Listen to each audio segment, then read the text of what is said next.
Sou errado por não compartilhar minha herança? Um pouco de contexto, eu fui um grande acidente. Minha mãe biológica era uma mulher rica que aparentemente nunca quis casamento ou filhos. Ela conheceu meu pai em um evento de trabalho, a mesmo tipo de trabalho, locais diferentes, sem dar detalhes para manter o anonimato, e eles começaram a se ver casualmente por alguns meses e então, bum, o anticoncepcional dela, a camisinha e a pílula do dia seguinte falharam em me impedir de existir. Minha mãe ia me abortar, mas meu pai implorou para ela não fazer isso porque ele era casado e disseram a ele que sua esposa tinha apenas 1% de chance de levar uma gravidez até o fim. Ela concordou apenas com a condição de que ela pudesse me entregar, sem visitas, sem criação, nada além da pensão alimentícia. E ele e sua esposa chegaram a um acordo e me levaram sob o disfarce de que ela me criaria como sua filha biológica. Não é preciso dizer que nunca conheci minha mãe biológica. Mas as coisas não melhoraram para mim depois disso. Minha madrasta acabou tendo um milagre cerca de 1 ano depois que eu nasci. Um filho. Meu irmão nunca me tratou de forma diferente, eu amo muito, mas sempre pude perceber que nunca fui a prioridade dos meus pais. Eu basicamente existia apenas para ser vista, nunca ouvida ou realmente reconhecida, a menos que fosse algo para a família. Quando fiz 13 anos, tive a oportunidade de conhecer minha bisavó biológica, a mãe da minha mãe. Ela não tinha ideia de que eu existia e solicitou visitas. Eu gostei tanto de estar com ela que perguntei se poderia morar com ela. Meu pai e madrasta pareciam felizes em se livrar de mim e aceitaram. Minha mãe biológica nunca visitava sua mãe de qualquer maneira, há uma desavença por ela não se estabilizar e ter filhos. Bem, isso foi há 6 anos. Minha mãe biológica acabou de falecer há 1 mês, e surpreendentemente, deixou tudo o que possuía para mim com a condição de que eu fosse para a faculdade de administração e melhorasse minha vida, de acordo com a carta que o advogado e o curador me contaram. Isso é uma quantia de dinheiro que muda a vida. Estou falando que fui de classe média baixa, a minha bisavó deixou tudo para mim, mas não era muito, apenas a casa e alguns milhares, para uma milionária. Agora meu pai e madrasta estão em cima de mim para compartilhar o dinheiro. Não faço ideia de como eles descobriram, já que minha bisavó faleceu no ano passado, logo após eu me formar. Era o sonho dela me ver me formar e ela estava doente há alguns anos, e a única pessoa com quem eu falo é meu irmão, mas eu nem mesmo contei a ele. Aparentemente, eles não têm dinheiro para enviar meu irmão para uma faculdade de elite como sempre quiseram, mas dinheiro não é mais um problema para mim. Eu sei que eles me criaram por 13 anos, mas esse dinheiro poderia realmente mudar minha vida. Sou errada se não compartilhá-lo? A atualização. Não tenho certeza sobre o protocolo de uma atualização, mas tenho uma. Marquei uma consulta para ver o advogado e o curador responsáveis pela herança da minha mãe biológica. Resumindo a reunião, eles me disseram que, de acordo com o testamento de minha mãe, para que a herança seja realmente minha, eu tenho que fazer faculdade de administração. Portanto, eu nem poderia dar dinheiro para meu pai e madrasta, mesmo que eu quisesse, o que, graças a todos vocês, aprendi que não tenho obrigação moral de fazer e não farei. Além disso, conversei com meu irmão e ele nem quer ir para uma faculdade de elite, ele quer ir para uma escola de arte e meu pai e madrasta se recusam a pagar. Eu ofereci a ele que, depois de concluir meu curso de administração, o que vou fazer, ficarei mais do que feliz em pagar pela escola de arte dele. Ele aceitou graciosamente e contou ao nosso pai, e não correu nada bem. Eles ameaçaram deserdá-lo. Aparentemente, eles querem que ele seja advogado ou médico, algo com um alto salário para que ele possa cuidar deles, suponho. Eles tiveram uma grande briga e agora ele está se mudando da casa deles para a minha. Embora ele ainda esteja no ensino médio, ele tem tecnicamente 18 anos agora, então não tenho certeza se vou ter problemas com a polícia, mas não ia deixar meu irmão morar nas ruas. Tenho dirigido ele de casa para a escola enquanto ainda trabalho, até poder me matricular na faculdade de administração. Obrigado a todos que comentaram e ofereceram conselhos. Última atualização. Não tenho certeza se alguém ainda se importa, pois já se passou mais de 1 ano, mas ainda recebo mensagens, então vou fornecer uma atualização. Desde a última vez que atualizei, meu irmão se mudou para morar comigo, e meu pai e minha madrasta ficaram muito irritados, para dizer o mínimo. Eles tentaram chamar a polícia, mas uma vez que ele mostrou sua identidade, comprovando que ele tem 18 anos, eles basicamente disseram aos meus pais que não há nada que possam fazer. Eles intensificaram a situação e começaram a me importunar na minha casa e, eventualmente, no meu local de trabalho, até que eu os ameacei com uma ação legal. Eles enviaram cartas que variam desde o desejo de se reconciliar até me culpar por ter roubado o filho deles, pedir dinheiro e voltar para os ataques de raiva. Não sei o que aconteceu com os pais um tanto negligentes que me deixaram à minha própria sorte, mas nunca pensei que sentiria falta de eles, em contraste com os pais que não nos deixam em paz. Entrei em um período de não contato por um futuro previsível, assim como meu irmão. Falando nele, meu irmão está indo muito bem. Ele tem um emprego de meio período agora e está fazendo faculdade em meio período em uma faculdade comunitária local para concluir algumas matérias gerais. Faltam cerca de 6 meses para eu concluir minha graduação em administração de empresas. Estou considerando fazer uma pós-graduação, mas estou apenas tentando terminar isso o mais rápido possível para poder mandar meu irmão para a escola de arte. Também entrei no cenário de encontros e estou namorando firme com meu namorado nos últimos 9 meses. Definitivamente parece ser material para casamento e já discutimos e concordamos com um acordo pré-nupcial, então não há com o que se preocupar. Além dos meus pais irritantes, as coisas estão indo muito bem para nós. A menos que meus pais façam algo drástico, duvido que eu farei outra atualização. Obrigado a todos por lerem. Minha mãe constantemente me diz que minha filha vai ficar obesa. Ela está abaixo do peso. Então, como diz no título, eu tenho uma filha chamada Leia, que tem 5 anos. Ela é forte e saudável, mas um pouco abaixo do peso para a altura dela.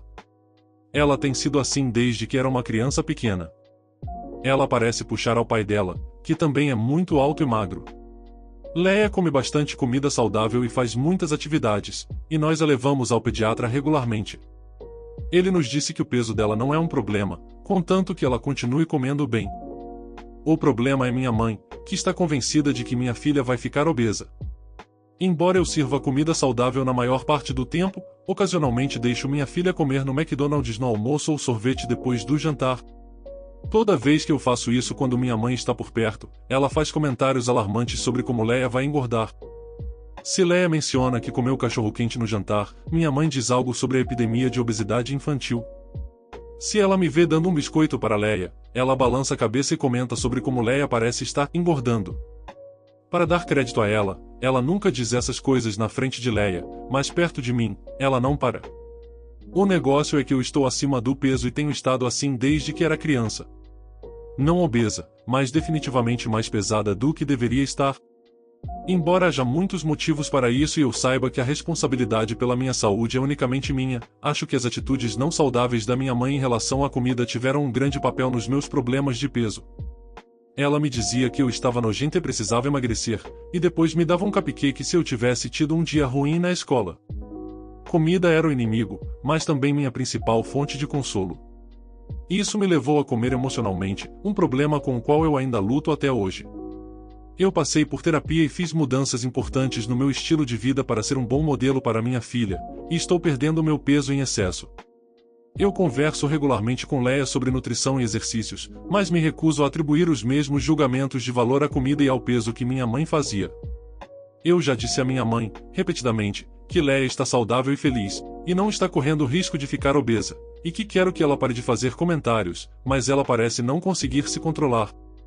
Eu avisei que se ela começar a fazer esses comentários na frente de Leia, vou cortar relações com ela imediatamente, mas Leia ama a avó dela e eu não gostaria de acabar com o relacionamento delas por causa de algo que está realmente me incomodando. Alguém consegue pensar em uma maneira de fazer minha mãe parar com isso? Atualização, ok. Vocês todos me convenceram de que eu preciso ser firme com a minha mãe e dizer a ela que os comentários dela precisam parar completamente, ou então ela não vai mais me ver e nem ver a Leia. Estou marcada para vê-la amanhã, então vou postar uma atualização depois. Obrigada Reddit, eu realmente precisava ser confrontada com a realidade, e vocês fizeram isso de uma maneira admiravelmente gentil. A atualização. Após ler todos os comentários, percebi que precisava conversar com minha mãe. Então, quando ela veio aqui, antes que tivesse a chance de dizer qualquer coisa sobre os hábitos alimentares da Leia, a chamei para um canto e disse: chega. A Leia está saudável e feliz, e seus comentários sobre o peso são inadequados. Eles me deixam estressada e são prejudiciais para a Leia. Se você continuar fazendo isso, simplesmente não vamos mais te ver. Ela ficou um pouco sem palavras, mas concordou no final com as minhas condições. Eu estava esperançosa de que talvez ela realmente parasse de fazer os comentários para que pudéssemos ter um relacionamento um pouco mais normal e ela pudesse continuar vendo a Leia. Ha ha ha. Trabalho meio período, 2 dias por semana e todo outro fim de semana. Este foi meu fim de semana de trabalho, então meu marido estava em casa com a Leia. Quando cheguei em casa depois do trabalho no domingo, percebi que algo estava acontecendo. A Leia já estava na cama, e meu marido parecia tenso. Ele normalmente é bem tranquilo, então isso estava estranho. Quando perguntei o que estava acontecendo, ele disse que precisávamos falar sobre a minha mãe. Eu tinha dito a ele que tinha conversado com ela e a tinha avisado para não fazer mais comentários sobre o peso da Leia. Bem, aparentemente ela simplesmente não conseguiu fazer isso, porque ela ligou para ele, sabendo que eu estava trabalhando, naquele dia e disse que eu estava cega para o problema da Leia e que ele precisava se envolver porque eu tinha confidenciado a ela que o pediatra da Leia tinha me dito que ela estava em sério risco de obesidade e diabetes tipo 2 e que precisávamos mudar a dieta dela para que ela perdesse peso. O quê? Para constar, o pediatra da Leia nunca disse nada parecido. Na verdade, como mencionei no meu último post, ele me disse que ela está abaixo do peso. Felizmente, meu marido vai a todas as consultas médicas da Leia e tem o bom senso de perceber que uma criança muito magra não está caminhando para a obesidade, então ele sabia que isso era mentira. Ele disse para minha mãe que ela não deveria ligar novamente até ouvir de mim. Bem, fiquei furiosa. Parecia que depois de anos e anos de coisas relacionadas ao peso vindas da minha mãe, algo finalmente estourou. Liguei para ela e no momento em que ela disse alô, comecei a desabafar. Disse a ela que com base em seu comportamento ela era ou delirante ou uma manipuladora, e que de qualquer maneira ela não estava autorizada a ficar perto de mim ou da minha filha novamente. Disse que ela não estava autorizada a ligar, enviar e-mails, aparecer ou mandar cartas. Basicamente, íamos fingir que ela não existia. Desliguei antes que ela tivesse a chance de falar. Ela ligou 15 vezes naquela noite. Finalmente, bloqueei o número dela no meu celular e no celular do meu marido. Não temos telefone fixo, o que significa que ela não pode nos ligar de jeito nenhum. Na manhã seguinte, havia 3 e-mails na minha caixa de entrada, que deletei sem ler antes de bloquear o endereço de e-mail dela também. Por fim, tínhamos dado uma chave da nossa casa a ela para emergências, então logo pela manhã de ontem, troquei as fechaduras e saí com a Leia durante o dia. E eis que, ao chegarmos em casa, minha vizinha disse que minha mãe, ela reconhece porque ela costumava vir aqui com frequência, havia batido na porta por quase meia hora mais cedo naquele dia, antes de sair bufando. Só posso imaginar o quanto ela ficou brava quando percebeu que a chave dela não funcionava mais. Eu me sinto melhor do que me senti nos últimos anos, o que me faz pensar que fiz a coisa certa. A única coisa com a qual ainda estou lutando é como dar a notícia para a Leia. Ela realmente adora a vovó. Meu marido e eu vamos conversar com ela esta noite, então acho que tenho até lá para descobrir o que dizer. Ex-namorada com direito é uma ladrã de tristeza. A ex do meu falecido marido é uma pessoa difícil. Isso não se baseia em nada que ele tenha dito. Ele não costumava falar mal das pessoas em geral. No início do relacionamento, tudo o que ele disse foi: aquela foi uma época muito ruim na minha vida e eu gostaria de deixar isso no passado. Eu apagaria se pudesse. Um recomeço onde nunca nos conhecemos seria melhor. Conforme ficamos mais sérios, eu descobri mais coisas. Ela havia traído, tentado convencê-lo a iniciar uma família com ela, possivelmente porque estava grávida de um dos parceiros de suas traições, e depois usou todos os seus cartões de crédito ao máximo antes de sair do país. Ele ficou preso pagando a dívida para não afetar o seu crédito. Ela retornou cerca de 1 ano antes de começarmos a namorar e tentou se reconectar por meio de amigos em comum. Ele teve que trocar de número 2 vezes. Na segunda vez, ele também cortou um número considerável de amigos que haviam passado o primeiro novo número dele para ela. E então, de alguma forma, ela conseguiu meu número. Ela soou amigável o suficiente, mas, primeiro, como ela conseguiu meu número e por que ela estava me ligando? Segundo, tenho familiares habilidosos em manipulação, e ela não era nem mesmo amadora em comparação com eles. Ela tentou me conquistar dizendo que tínhamos tanto em comum por causa do nosso ótimo gosto em homens, mas havia algo que eu deveria saber sobre ele antes que as coisas ficassem sérias demais. Ela invocou a Irmandade e como ela não poderia, com boa consciência, ficar parada e não dizer nada quando uma colega mulher estava prestes a cometer um grande erro. Deixei-a falar porque queria saber que tipo de bobagem ela diria.